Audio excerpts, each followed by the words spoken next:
जय श्री राम, जय हनुमान। हनुमान जयंती भगवान हनुमान के जन्म का पर्व है। यह चैत्र मास की पूर्णिमा को मनाया जाता है। जब त्रेता युग में धर्म की नाव डगमगाने लगी, राक्षसों का आतंक बढ़ने लगा और धरती माता ने रोकर देवताओं से विनती की, तब भगवान विष्णु ने श्री राम रूप में अवतार लेने का संकल्प लिया। परंतु राम कथा की सफलता के लिए एक और तेजस्वी शक्ति की आवश्यकता थी। ऐसे सेवक की जो निस्वार्थ भक्ति का मूर्तिमान रूप हो, जो बल, बुद्धि और भक्ति का त्रिवेणी संगम हो। उस समय देवताओं ने भगवान शिव से प्रार्थना की कि वह अपने अंश से एक ऐसा परम भक्त पृथ्वी पर भेजें जो श्री राम के कार्यों को संपन्न करने में उनका सहायक बने। देवताओं की इस प्रार्थना के उत्तर में भगवान शिव ने एक लीला रची, जिसका आरंभ हुआ स्वर्गलोक की एक अनुपम अप्सरा पुंजिकस्थला की कथा से। स्वर्गलोक में पुंजिकस्थला नाम की एक अनुपम अप्सरा निवास करती थी। वह नृत्य कला में निपुण, रूप में अपूर्व और मधुर वाणी से देवताओं का मन मोह लेने वाली थी। इंद्र सभा में जब वह नृत्य करती तो समय मानो थम जाता। अपनी कला और सौंदर्य के कारण पुंजिकस्थला में धीरे धीरे गर्व उत्पन्न हो गया। वह सोचने लगी कि अब कोई भी उन्हें रोक नहीं सकता, न देवता, न ऋषि, न स्वयं इंद्र। एक दिन नृत्य समाप्त कर वह आकाश विहार करते हुए एक तपोभूमि में जा पहुंची।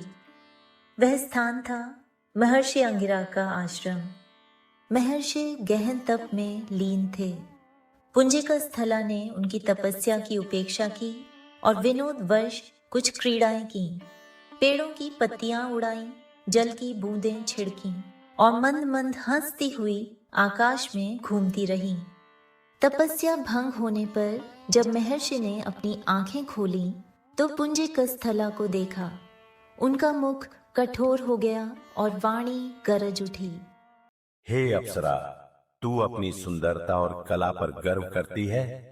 जा, अब तू वानरी रूप में जन्म लेगी, जहां तुझे न सौंदर्य का मान मिलेगा, न नृत्य का स्थान। पुंजिकस्थला भयभीत हो गई। उसने विनय पूर्वक क्षमा याचना की।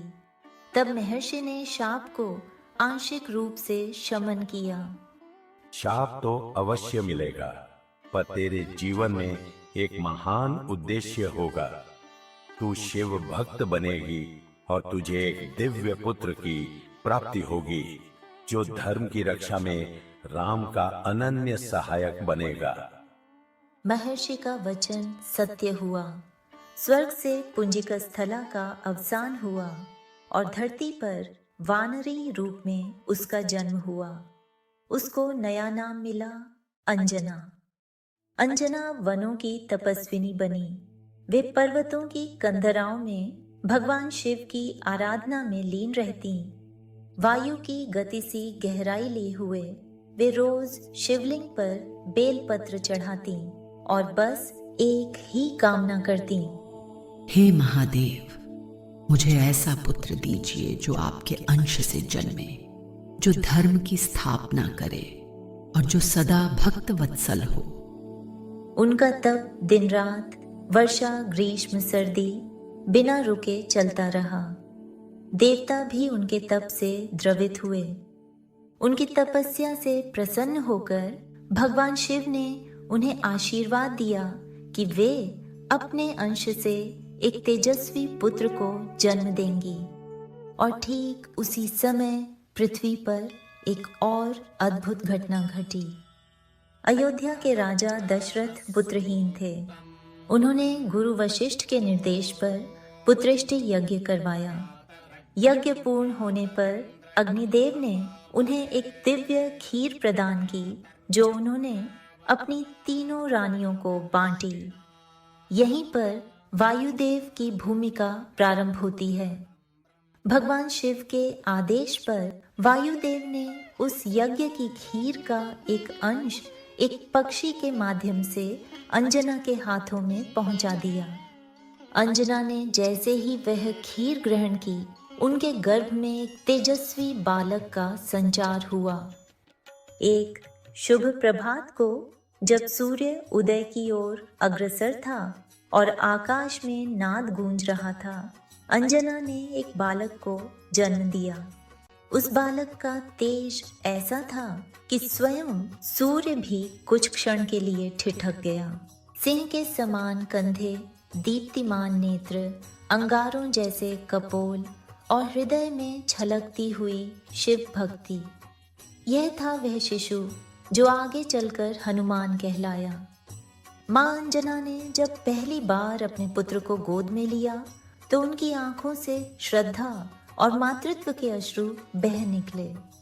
शक्ति, भक्ति और लीला का संगम, हनुमान का जन्म होते ही आकाश गूंज उठा। देवताओं ने पुष्प वृष्टि की। बालक हनुमान विलक्षण शक्तियों से युक्त थे। एक दिन उन्होंने उगते हुए सूर्य को लाल फल समझकर निगल लिया।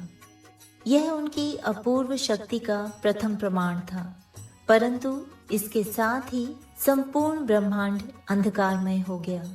इंद्रदेव ने उन्हें रोकने हेतु वज्र से प्रहार किया, जिससे उनके हनु अर्थात ठोड़ी पर घाव हुआ। तभी से उनका नाम पड़ा हनुमान। बालक हनुमान के ऊपर इंद्रदेव के प्रहार से वायुदेव क्रोधित हो गए और वायु प्रवाह रोक दिया। तब सभी देवताओं ने आकर हनुमान को अमोघ वरदान दिए। वह अवध्य, अमर और अद्भुत बल, बुद्धि, विद्या और भक्ति से युक्त हो गए। हनुमान जी का जीवन न केवल बल का प्रतीक था, बल्कि श्री राम के चरणों में समर्पण का सर्वोच्च आदर्श भी था। जब श्री राम वनवास में थे और माता सीता का अपहरण हो चुका था, तब हनुमान जी की भेंट श्री राम से हुई। यह भेंट कोई संयोग नहीं था, यह नियति की योजना थी। हनुमान जी ने राम कथा को दिशा दी। उन्होंने श्री राम और सुग्रीव की मित्रता करवाई, लंका का मार्ग खोजा, समुद्र लांघा, अशोक वाटिका में माता सीता को श्री राम की मुद्रिका दी, रावण की सभा में श्री राम का संदेश सुनाया, पूरी लंका में आग लगा दी और युद्ध भूमि में लक्ष्मण जी के लिए संजीवनी बूटी लेकर आए। हनुमान जी हमारे भीतर की आत्मशक्ति का प्रतीक हैं। वे सिखाते हैं कि बल के साथ बुद्धि, भक्ति के साथ विवेक और सेवा के साथ संकल्प होना ही सच्चा जीवन है। हनुमान जयंती केवल जन्म उत्सव नहीं है, यह भक्ति, शक्ति, सेवा और समर्पण का उत्सव है। मां अंजना की यह कथा हमें सिखाती है कि भले ही भाग्य हमें शापित कर दे, परंतु भक्ति, विनय और तपस्या से हम उस शाप को भी वरदान में बदल सकते हैं। स्वर्ग की अप्सरा से धरती की तपस्विनी बनकर उन्होंने मातृत्व का वह स्वरूप जिया जिससे संपूर्ण ब्रह्मांड में उनका नाम अमर हो गया। आज भी भक्त हनुमान जी की आराधना के साथ मां अंजना को श्रद्धा से स्मरण करते हैं, क्योंकि उन्हीं की गोद में परम भक्त, परम बलवान और राम काज में रथ हनुमान बाल रूप में खेले थे। जय श्री राम, जय हनुमान।